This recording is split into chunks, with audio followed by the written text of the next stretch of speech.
Take a look at this video. It's new, shows Ukrainian forces, well, destroying a Russian tank. This, as sources tell CNN, that the Biden administration will provide Ukraine with another weapon in its arsenal, what are known as switchblade drones. That's a picture there, also known as suicide drones. In other words, they can fly into a target and destroy it.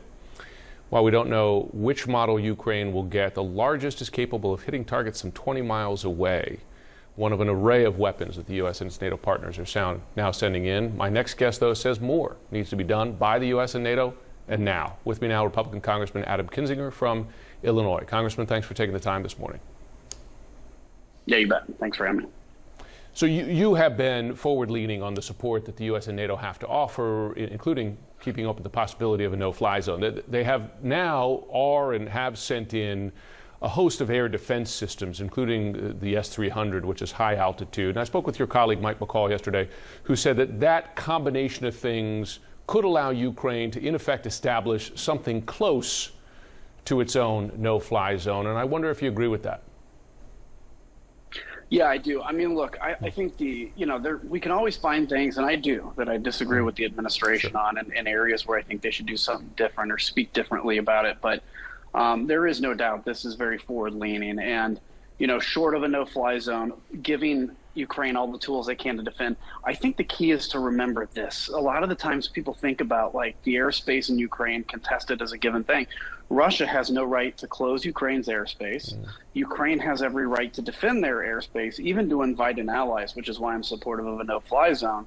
But that said, I think we're doing the next best thing. I think the idea, too, of being able to fly in humanitarian aid, and it's not going to war with the Russians. It's simply saying Ukraine has a right as the owner of this airspace to receive aid. So, look, there's more, of course, I think we should do. But yesterday's aid package was a significant step, I think. You raise a subtle point there about the difference between a humanitarian no-fly zone where, in effect, the U.S., NATO would put the onus on Russia attacking, right? Fly the aid in, say this is Ukrainian airspace, as opposed to, in effect, pick a fight, as it were, between NATO and Russian jets in the air and say, we're going to shoot you down if you're in the air.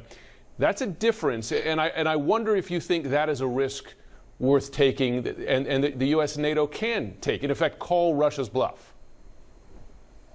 So, look, I'm a believer that Russia will continue to advance until we present a brick wall.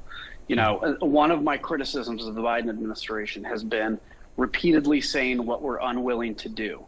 And, as you know very well, Jim, how foreign policy works, to be able to use diplomacy against an adversary, in many cases, that takes a military backstop.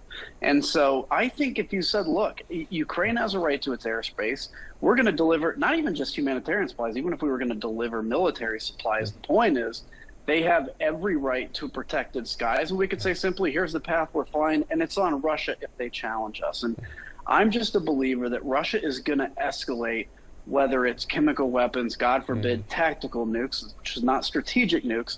They're going to escalate anyway if Ukraine beats them versus, somehow there's only they'll fight NATO, I guess.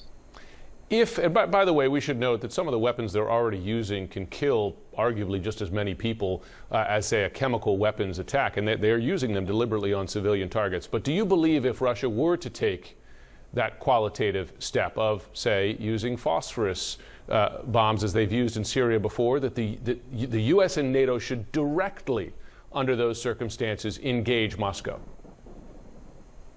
100%. It's the only way to stop it from happening. I mean, look, if Vladimir Putin is failing at his objective in Ukraine, his backup goal is to destroy and kill everybody, basically clear out the country, which is what you're seeing. His army is stalled, but they have plenty of shells to use to destroy and kill humans, including children, including in a theater, including who are buried today, by the way. So if we don't put a red line down that says, look, it's sad that we say, okay, we're going to tolerate, shelling, but you have to pick somewhere. If we put a red line down and say the use of anything like white phosphorus or chemical weapons, or of course a tactical nuclear weapon, that is a red line, and we will have to engage you directly. That makes them using that stuff far, far less likely. Right now, I fear the only people we're deterring is ourselves. Let me ask you this. As you have heard publicly, the former president, as well as his allies, say that somehow, had he still been president, Putin would not have dared to attack this, despite the fact that, as you well know, and by the way, you've said you regret your vote now against impeaching Trump for withholding military aid from Ukraine in 2019. What's your reaction to that argument?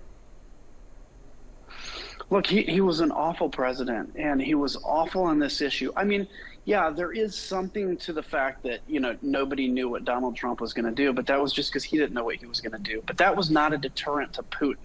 Vladimir Putin, Kim Jong-un, Xi, and China were getting everything they wanted with Donald Trump. And I think, as John Bolton has said, Vladimir Putin was waiting until Donald Trump was reelected and then pulled us out of NATO for this attack. And of course, with Joe Biden, he didn't have that opportunity. Look, if anybody tries to look back and say that somehow Donald Trump would have been better at this, it is just utter garbage. And I think anybody in their right mind can't truly believe that. And I think it's time to start telling people the truth. You can be a Republican, you can dislike Joe Biden, but don't pretend like Donald Trump was any good. Final question, if I can. You are among the names mentioned who might challenge him for the nomination in 2024, should he decide to run. It looks more and more like he will, along with Liz Cheney, perhaps Mike Pence. Do you believe there will be a competitive GOP primary, that you will get the opportunity to do so? We saw steps in 2020 where the GOP closed the path to challenges. Do you believe that'll happen again, or will you get a shot? Well, I don't know if I'm interested in it. It's not something I'm pursuing. I want our party to be better. I want this country to be better. In terms of, I think somebody will carry the torch of what I call actually pro-American republicanism. I don't know who that necessarily will be. I'm focusing on the country first stuff. There's a lot of desire out there for something different. But look, if Donald Trump gets the Republican nomination, there are many of us that will move heaven and earth to ensure he doesn't win. I think that's the most important, that he cannot be president again. Congressman Adam Kinzinger, thanks for joining us this morning.